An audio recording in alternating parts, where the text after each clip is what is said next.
Já jsem Ket a vítám vás u dalšího videa a tentokrát je to opět z Minecraftu a opět je to ze serveru Mineplex, na kterém teďka v tuhle chvíli budeme hrát minihru, která se jmenuje Dragons a o co v této minihře jde? Jste na nějaký specifický mapě a vlastně lítají tam draci, který se vás snaží buď srazit do voidu, nebo prostě nějakým způsobem se vás snaží zabít. A vlastně ten, kdo zůstane jako poslední naživu, tak vyhrává.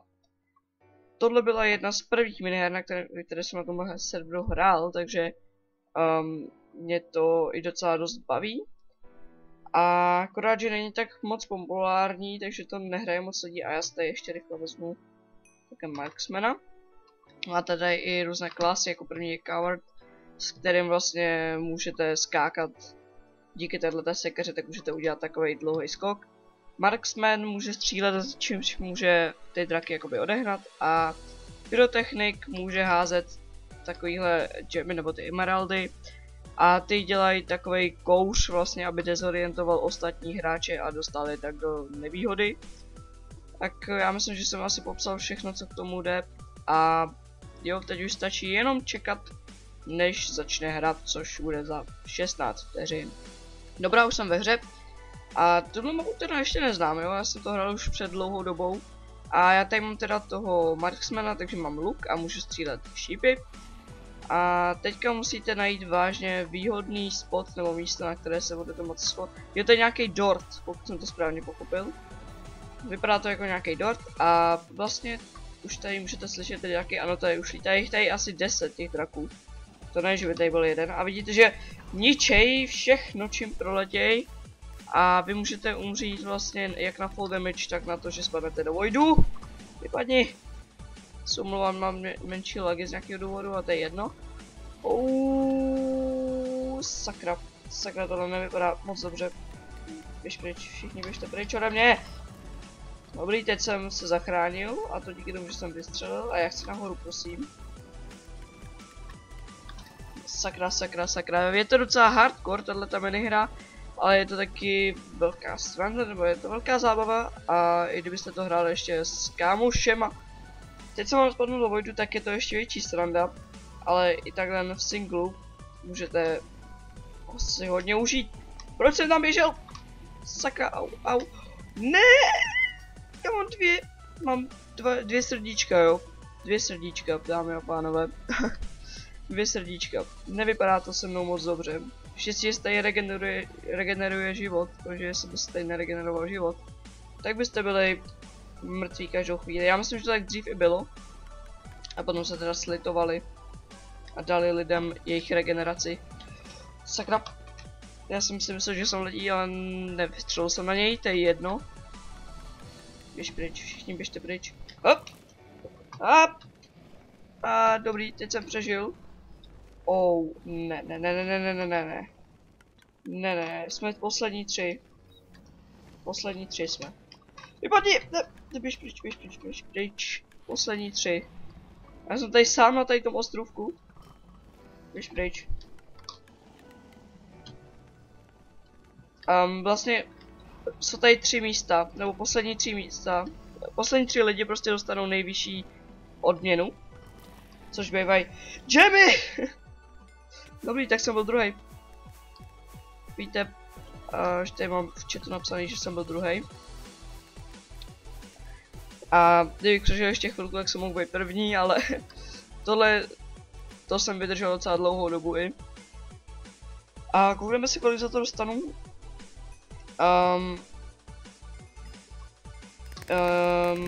Docela dost, koukám. 39 treasure shards, což je dobrý. Pokud nevíte, co to jsou treasure shards, tak díky těm si můžete odemykat, nebo tím můžete vytvářet truhly, které později můžete odemykat a získávat z nich různé věci, jako jsou nějaký gadgety, jako je třeba tohle, jsou tady potom i něco jako, jak to říct, jsou tady i efekty různé, jo, animace smrti. Je tady toho vážně hodně. A koukám, že už je tady zase jenom 6 lidí, jak říkám, tohle není tak populární hra. na Mindplexu, ale mě vážně baví. A je škoda, že jí moc lidí nehraje. Teď se spíš odhlašují, než přihlašujou. Já zkusím chvilku počkat a snad se ještě někdo připojí. Dobrý, už máme 9 lidí, takže můžeme začít. Já jsem se teda musel chvilku počkat. To nevadí, vezmeme si zase Marksmana. Pyrotechnika ne, protože stojí 5000 gemů a já mám 6911, ale radši bych je utratil za něco jiného. Čekám, jsi nějaký clown. A jo, já už teda stačí jenom, abych počkal a za chvíli už tam budu. Dobře, už jsem zase ve hře a máme tu nějakou mapu, kde vidím tady asi dračí vajíčka, pokud se nepletu. A vypadá to jako zajímavá mapa, takže doufám, že to taky zajímavá mapa bude. Taky jsem se zkontroloval, jestli náhodou nemám vyplý mikrofon, protože jestli jak by to bylo blbý. A tady máme nějaký obří dračí vejce. A myslím, že jim ho tady asi trošku tím taku okupujeme. A kvůli nám to již bylo i zničený dokonce. Kvůli nám to vlastně asi všechno vzniklo. Proč pro nás ty draci? Dobře, to vajíčko bylo poničené asi proto, že už ho poničili ty vlastní draci, nebo to vlastní vajíčko poničili draci. To je zajímavý. Tyjo, já se bojím. Já tady vylezu nahoru na to vejce. Tak možná ne, to se nedá asi. Vidíte, tady to dělá ten pyrotechnik, nechte to pryč. Takovouhle věc, nebo já nevím, jestli to ty draky nějakým způsobem jakoby přivede. Neznám to, jak jsem říkal.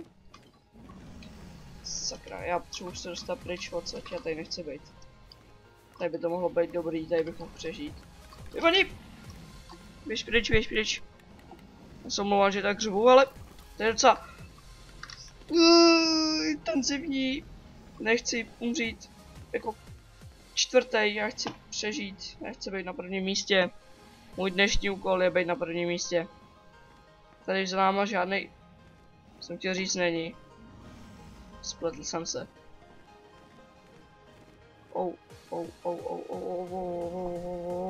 Jděte pryč všichni ode mě.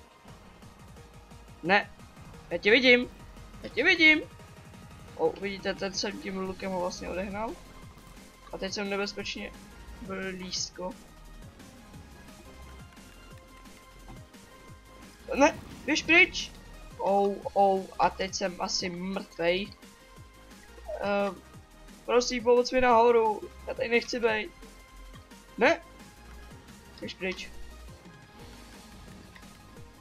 Je to těžká hra, jak jsem říkal. Pryč. Vypadni. Jo, on mi tady udělal cestu, děkuju. Panebože, čo kámo? No, tak jsem tady zase osiřel.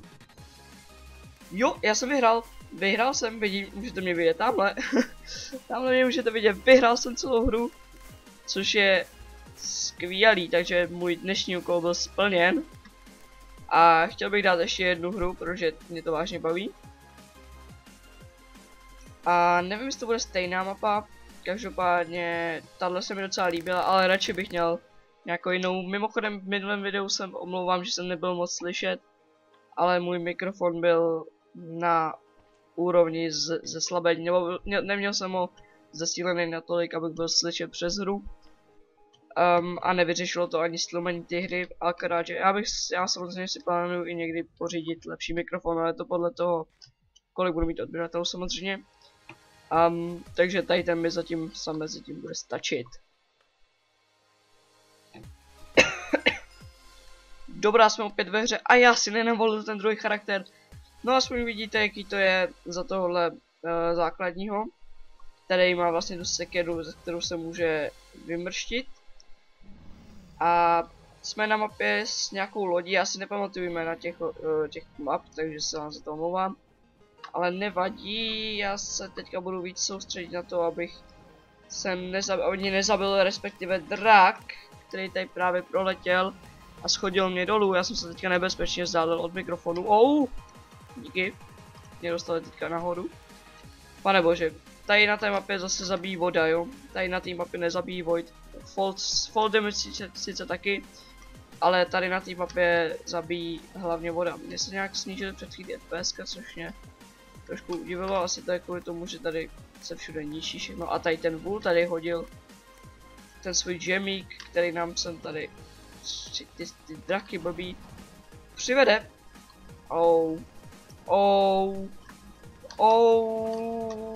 Mám takový pocit, že umřu. Myslíte, že to dám na druhou stranu? Já myslím, že ne. Mám takový pocit, že tady ten drak letí přímo, ne, neletí na mě.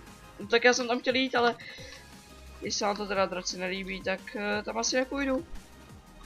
Prosím, já nechci umřít ještě. Ne, jděte pryč. A také funguje ten líp. Sakra, já jsem, omlouvám, že jsem takhle zase to, ne. Já jsem mrtvej i tak. Protože tenhle drak právě letí na mě. Pomoc! Tak nic.